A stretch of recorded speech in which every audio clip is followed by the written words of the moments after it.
Dommage que je sache pas lire. Alors, aujourd'hui, on est full journée par rapport au droit de tout à chacun. On est un peu journée coup de gueule. C'est un peu la journée coup de gueule. On va parler des auteurs de livres, mais c'est très fort corrélé aux auteurs de BD qui n'hésitent pas à relier ça.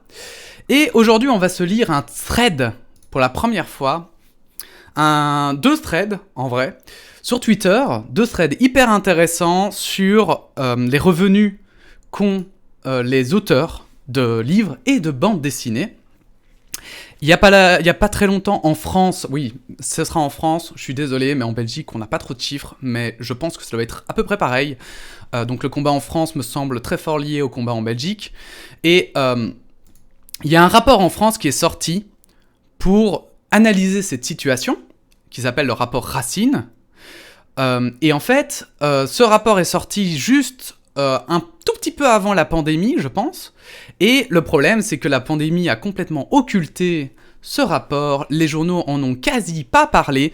Pourtant, on parle de pauvreté parmi les auteurs de bandes dessinées. Et c'est un sujet, ma foi, extrêmement important. Et il faut en parler. Du coup, je remercie quand même ceux qui m'ont permis de voir cet article, qui sont deux auteurs de BD que j'apprécie énormément.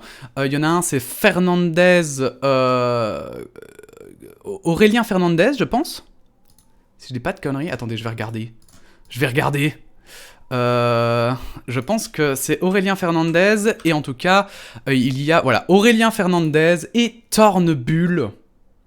Aurélien Fernandez et Tornebull. Alors, évidemment, il y a Bulle dans le titre, on ne peut qu'aimer. Tornebull qui m'ont permis, tous les deux, d'avoir des informations concernant cet article. Ce qui m'ont permis d'atteindre ce thread. Donc, merci à eux deux, n'hésitez pas à les checker, évidemment. Ils sont très chouettes. Alors, Nassira El Moadem qui nous dit « Oui, vous avez bien lu via... » Et c'est, ça je ne sais pas, un journaliste de Revue Far West que je ne connais pas. Bref, mais ces chiffres paraissent vrais. Donc vous avez... Ah oui, non, attendez, je vous montre pas. Quelle trahison. Voilà. Qui touche quoi sur un livre vendu? On a donc le prix moyen en France. Un auteur va gagner 8%, alors que le libraire va gagner 36%, le distributeur 20%, l'éditeur 21% et l'imprimeur 15%. Et en fait, ce qu'on met en avant ici, c'est en fait le problème, je pense, c'est par rapport aux éditeurs. Voilà. C'est ce que les artistes, c'est ce dont les artistes se plaignent, c'est que, en fait, c'est la merde. Parce que l'auteur, qui pourtant est la force première, celui qui a initié ce livre, qui a créé le livre, tout ça sort de sa tête, eh bien, ne touche quasiment finalement rien sur le produit fini. Et c'est terrible, puisque souvent les auteurs passent des années, enfin des mois, parfois des années, pour créer un texte ou quoi que ce soit. Donc, ils se plaignent notamment que l'éditeur, parce que regardez, quand on regarde le graphe, on a les libraires qui ont 36%, mais le deuxième qui gagne le plus d'argent sur la vente d'un livre, c'est l'éditeur. Alors que l'auteur est dernier. Est dernier et celui qui gagne le moins. Pour celles et ceux qui n'avaient pas suivi, Bruno Racine, ancien président de l'ABNF, je ne sais pas ce que c'est, avait été missionné par le ministère de la Culture pour analyser la situation des auteurs. Le constat remis fin janvier 2020 est sans appel sur la précarité des auteurs. Je vous mettrai ce lien en description, je pense. Oui, je vous mettrai ce lien en plus. Bruno Racine, dans son rapport, en raison des difficultés croissantes rencontrées pour vivre dans d'une activité créatrice, les auteurs qui ne peuvent compter sur un soutien familial ou sur un conjoint salarié sont en grande difficulté, voire de facto exclus. Dans ces conditions où l'augmentation de l'offre n'est pas suivie par celle de la demande et où les carrières dépendent fortement des paramètres extérieurs, les personnes les plus faibles économiquement sont les plus rapidement touchées et sorties de l'exercice de la profession. Dans les secteurs du livre, les femmes déclarent 21% de revenus en moins par rapport aux hommes, et l'écart atteint 30% après 20 années d'affiliation. Est-ce que vous voyez? Oui, c'est bon. Donc c'est gigantesque, hein. Ça me fait d'ailleurs penser énormément, n'hésitez pas à aller checker ma vidéo sur le stream, hein, sur les streamers, qui était juste avant, mais ça me fait énormément penser un peu à la même chose. En amont des disparités de revenus, ce sont les conditions de travail de l'artiste qui sont trop défavorables aux femmes sans que les dispositifs publics de soutien parviennent à corriger ce biais. Oui, quand je disais comme les streamers, je parlais pas du fait de la différence homme-femme, mais surtout des revenus, hein. C'est plutôt en termes que ce sont les plus grands qui gagnent, qui réussissent à en vivre, mais que les petits streamers, ils sont très vite éjectés parce que c'est trop compliqué de pouvoir vivre de son stream. Dans les secteurs de l'édition, 70% des auteurs perçoivent un avaloir dont le montant, pour 70% d'entre eux, est inférieur à 3000 €. Vous imaginez ? La nature juridique de l'avaloir doit être clarifiée. Ces faibles montants à l'insécurité juridique qu'il engendre ne peuvent que conduire à constater un important décalage entre l'investissement des auteurs dans le processus de création et le faible montant de rémunération. Même si ces exemples ne peuvent être généralisés, la mission a constaté que certains éditeurs appliquent des taux de droit d'auteur de 2,25% sur le prix de vente pour les ventes d'ouvrages en France, ce qui est dérisoire. 2,25%. Vous imaginez ? 2,25%. Vous faites un livre et vous en gagnez 2% sur la vente. C'est assez fou, en fait. Si vous avez la flemme de lire le rapport Racine, Télérama en avait fait un bon résumé. Ici, je vous l'enverrai aussi, bien sûr. Je le mettrai tout en description. Le rapport avait été très bien accueilli par les auteurs. Une des mesures les plus importantes, la mise en place d'un statut professionnel de l'artiste-auteur, clairement défini juridiquement, qui n'existe toujours pas. Oui, parce que c'est ça le problème, c'est que ce sont toujours considérés, c'est un peu, vous savez, ouais, mais c'est pas un travail, c'est un hobby. Voilà. On est toujours un peu là-dedans, c'est... Quand t'es artiste, quand t'as pas de chance, c'est un hobby, et puis quand t'as de la chance, c'est du travail. Voilà. Sauf qu'artiste, c'est un métier. Artiste, on essaye tous d'en vivre, nous les artistes, je me mets dedans. Et bon, certes, il y en a qui n'ont pas de talent, il y en a qui, voilà, ne vont pas plaire maintenant, il y en a qui, voilà, c'est pas ce que les artistes demandent. Les artistes demandent que lorsqu'ils vendent, en fait, lorsqu'ils vendent leurs œuvres, qu'ils puissent en vivre, en fait. À partir du moment où ça marche. Et là, pour le moment, vous imaginez, un livre qui marche, même si vous gagnez 2% et que ça marche, peut-être que vous gagnerez un SMIC. Parce que imaginez le nombre d'exemplaires que vous devez vendre, du coup. C'est de la folie. Et pourtant, c'est un marché, il faut le savoir, c'est un marché qui est croissant. La bande dessinée, ainsi que... Alors le livre pas, mais la bande dessinée, il me semble que c'est un marché croissant. Si je retrouve l'info, je vous la mettrai en description. Le rapport avait été... voilà, ok.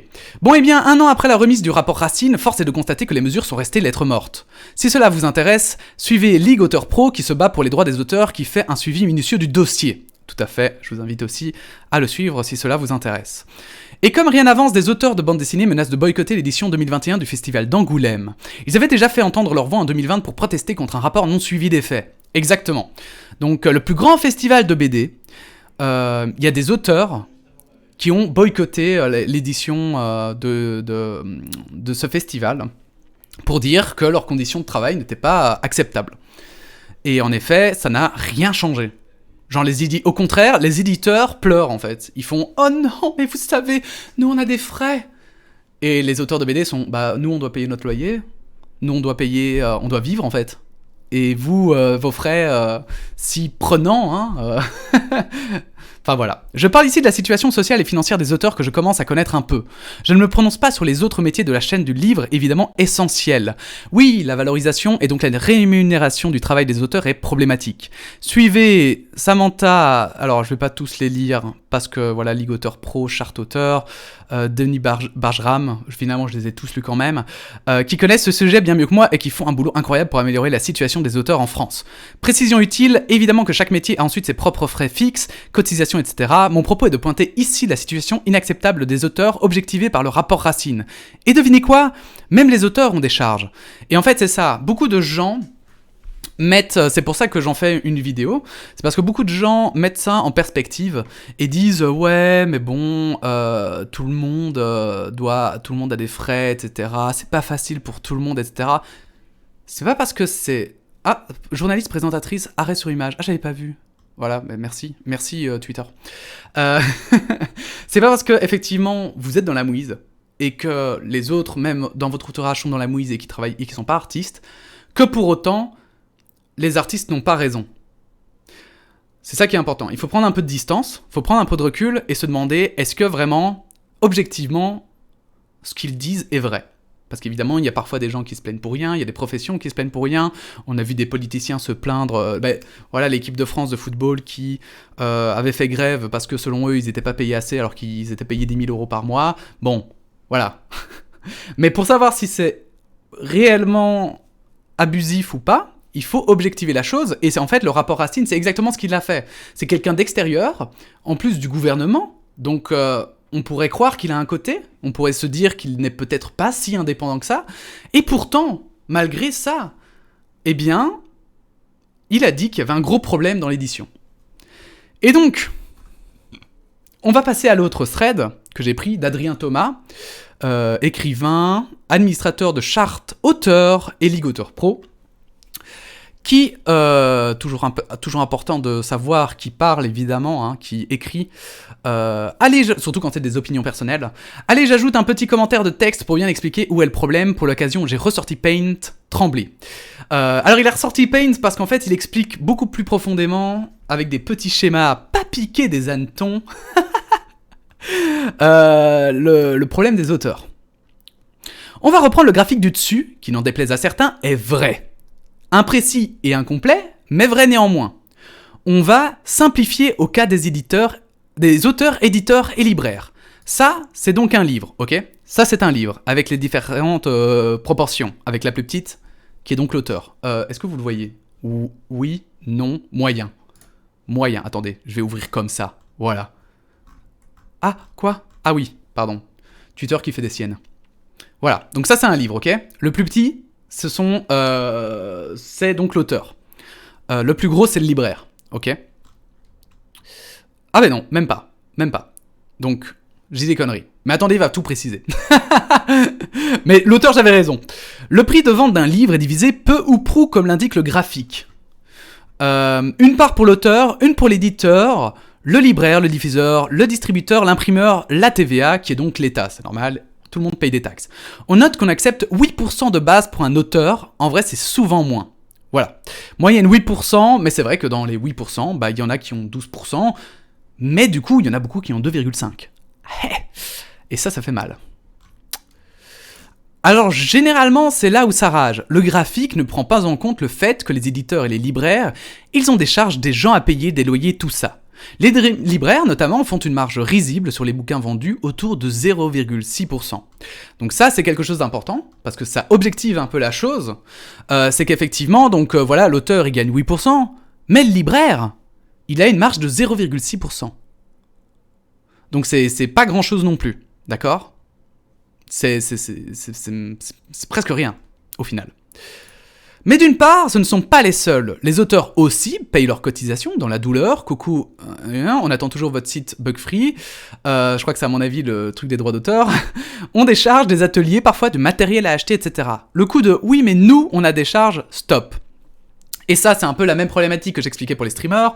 Nous, on doit acheter une caméra, on doit acheter un micro, ça coûte 250 plus 100 balles. Une tablette graphique, moi j'ai une tablette graphique qui a coûté aussi une blinde. Donc imaginez, vous êtes dessinateur, les tablettes graphiques c'est entre 400, mais quand t'es pro, c'est plutôt 1000. Il y en a à 3000 balles. 3000 balles la tablette graphique, je peux vous dire que vous le sentez passer. Donc ouais. C'est assez trash, donc voilà. Alors c'est vrai que les libraires, évidemment, les libraires aujourd'hui souffrent énormément. Il faut pas l'oublier. On ne l'oublie pas d'ailleurs. Mais les auteurs aussi doivent vivre. C'est normal. Et il faut que ce soit juste équitable plutôt pour tout le monde. Et d'autre part, éditeurs comme libraires compensent tant bien que mal toutes les choses qu'ils ont à payer sur le volume. On va faire un exercice rapide. Imaginons qu'une librairie vend 10 bouquins par jour. Sauf que, en fait, ce ne sera que rarement 10 fois le même bouquin. Ce sera des auteurs différents, publiés par des éditeurs différents. Du coup, ça ressemblera plutôt à ça. Donc, vous voyez, la différence entre les deux, c'est qu'ici, voilà, ça, c'est avec le même auteur, mais ici, c'est avec l'auteur, à chaque fois, des auteurs différents. J'ai un peu du mal. Désolé, je dois à chaque fois regarder. C'est différent du streaming, ça. À la fin de journée, qui gagne quoi? Le libraire touche sa part sur tous les bouquins vendus, soit 10. L'éditeur touchera sa part sur, imaginons, les 3 bouquins sur les 10 qu'il a édités. Et l'auteur? Eh ben l'auteur, il lui reste ça. Et c'est vrai, en fait, que quand on y réfléchit, quand on va un peu plus profondément, quand on va chercher un peu plus loin, c'est vrai qu'en fait, tous les autres peuvent compenser. L'auteur, il n'a que son œuvre. Il n'a que ce qu'il a fait. Il n'a pas tout à coup... Alors c'est vrai, parfois, il y en a qui ont fait plusieurs livres. Il y en a qui en ont fait plein. Mais soyons honnêtes, c'est pas la plus grande majorité. Moi, je suis beaucoup d'auteurs sur Internet, et ça prend la plupart du temps. Je me rappelle même rien que les Tuniques Bleues, qui pourtant Cauvin et Lambil sont deux... ils bossent super vite. Cauvin, il fait 50 séries en même temps. Pour ceux qui connaissent pas, c'est les Tuniques Bleues, les Femmes en Blanc, les Psy. C'est toute une génération de BD de mon enfance, personnellement. Les Tuniques Bleues du... Et en fait, quand on y pense, c'est clair qu'en fait, même Cauvin et Lambil, ils faisaient, il me semble, un Tunique Bleue par an. Donc Lambil, il me semble qu'il travaillait quasiment que sur ça. Il faisait quelques petites séries par-ci par-là. Mais ça veut dire qu'il n'y a que sur 7 BD chaque année qui gagnent de l'argent. Plus les autres BD qui peuvent se vendre. Et heureusement, les Tuniques Bleues, ça marche bien, je pense. Qu'il y en a toujours quelques-unes qui se vendent par-ci par-là. Mais c'est clair que c'est pas... Enfin, voilà, le vendeur de BD, lui, il a tout son magasin, il sait qu'il vend... voilà, pendant les fêtes, il vend plus. En dehors, peut-être qu'il vend un peu moins. L'auteur de BD, il est pas comme ça. Et ça, c'est compliqué. Maintenant, imaginons qu'on multiplie ça par 5 librairies. Fort logiquement, chaque librairie fait le même résultat, 10.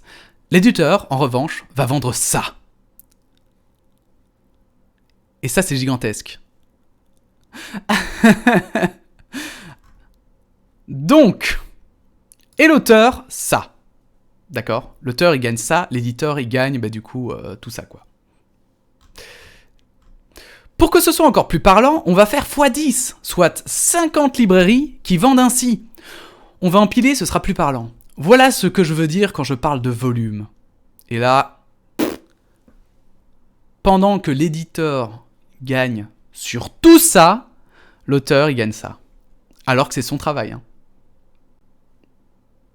Vous commencez peut-être à comprendre le schmilblick. Un auteur calcule ce qu'il gagne sur le pourcentage faible de ses propres livres uniquement, dont les ventes dépendent du reste de la chaîne du livre. Un éditeur, un libraire, mais aussi un imprimeur ou un diffuseur ou distributeur a l'avantage du volume, pas l'auteur. Alors oui, les éditeurs petits et les libraires indépendants ont d'autres problématiques. C'est compliqué pour plein d'autres raisons, mais ils ont le volume, nous pas.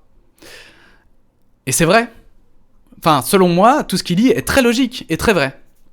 Et on peut pas passer à côté, on peut pas faire semblant de rien, on peut pas fermer les yeux et dire bah non, c'est pas vrai. Non. Les libraires ont des problématiques, c'est sûr, et vraiment full soutien aux libraires, mais c'est vrai que eux peuvent se rattraper sur le volume. Parfois sur la vente en ligne, parfois sur aussi, je vois parfois qu'ils vendent des porte-clés, des tableaux, des trucs. L'auteur il peut pas. Ou plutôt il peut pas forcément. Parfois en plus les auteurs... Pour rajouter un petit peu pourquoi je dis pas forcément, mais c'est parce que les auteurs, parfois, même les tableaux qu'ils font, ce sont des dessins qu'ils ont faits, mais comme l'éditeur a les droits sur l'œuvre, l'auteur va toucher qu'un tout petit pourcentage sur ce tableau. C'est de la merde. Volume qui, par ailleurs, s'est emballé ces dernières années et a donné la surproduction qui appauvrit globalement tous les travailleurs du secteur, tout en enrichissant le secteur lui-même. Alors les copains éditeurs, la prochaine fois, plutôt que dire « Oui, mais nous on a des charges », je le fais bien? Again, nous aussi. Ou faire croire que vous voudriez bien nous payer mais plus, mais poulala, c'est compliqué, hein. Réfléchissez plutôt à des assises de l'édition pour dégommer la surproduction. Là, vous aiderez les auteurs. Et au passage, les libraires et vos propres employés éditeurs. Si les éditeurs, plutôt que proposer à 5 auteurs 2 000 € d'avance et 2% proposaient à un auteur 10 000 € et 10% se défendait son titre bec et ongle, ça irait peut-être mieux. Et défendait son titre bec et ongle, ça irait peut-être mieux. Attendez, si les éditeurs, plutôt que proposer à 5 auteurs 2 000 € d'avance et 2% proposaient à un auteur 10 000 et 10%, et défendait son titre bec et ongle, ça irait peut-être mieux. Ah, moins de production, mais mieux payé.